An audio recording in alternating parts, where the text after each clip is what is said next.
Nah, salah satu di antara klasifikasi hadis-hadis tersebut berdasarkan tema atau berdasarkan maudhu' yang diangkat oleh Rasulullah Shallallahu Alaihi Wasallam adalah hadis permisalan atau yang lebih dikenal dengan istilah amsal al-hadis, ya, hadis-hadis yang mengangkat permisalan-permisalan yang Rasulullah Shallallahu Alaihi Wasallam sabdakan di dalam hadis-hadis beliau.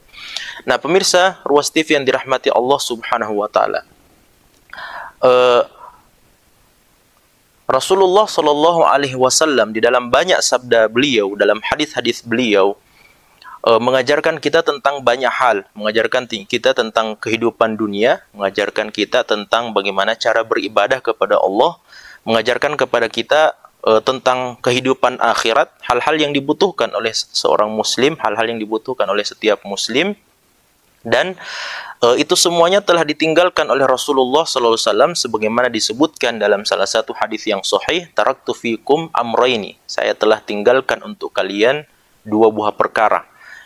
Ya, kata Rasulullah, siapa yang berpegang teguh dengan dua perkara itu, niscaya dia tidak akan mungkin tersesat selama-lamanya.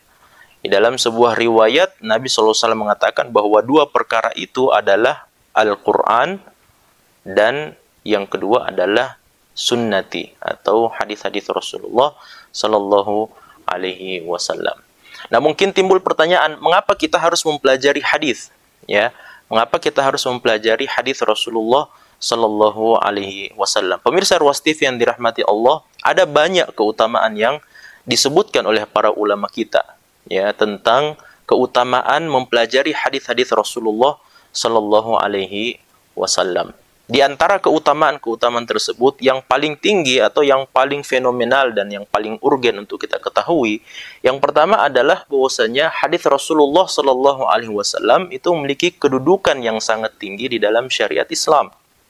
Ya, para ulama kita menjelaskan bahwasanya Al-Qur'anu ila sunnati ahwaju minas sunnati ilal Qur'an, ya. Atau dalam bahasa yang lain, Al-Qur'anu ilal hadis ahwaju minal hadis ilal Qur'an. Ya, mereka mengatakan, para ulama mengatakan bahwasanya kebutuhan Al-Qur'an terhadap hadis-hadis Rasulullah Sallallahu Alaihi Wasallam itu lebih besar dibanding sebaliknya, dibanding kebutuhan hadis kepada Al-Qur'an. Nah, mengapa bisa seperti itu?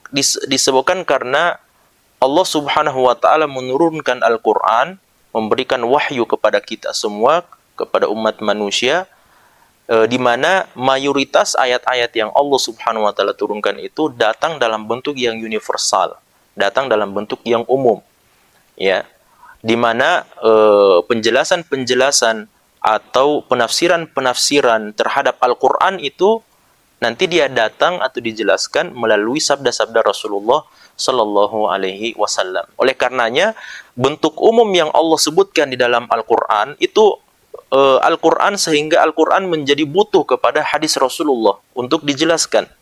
Makanya Allah katakan dalam salah satu ayat dalam Al-Quran, dan sungguh kami telah turunkan Alkitab kepada wahai Muhammad, litubayyina linnasi ma nuzzila ilaihim. Ya, kami turunkan kepadamu Alkitab, yaitu Al-Quran, wahai Muhammad, agar kemudian kamu menjelaskan kepada umat manusia apa yang diturunkan untuk mereka.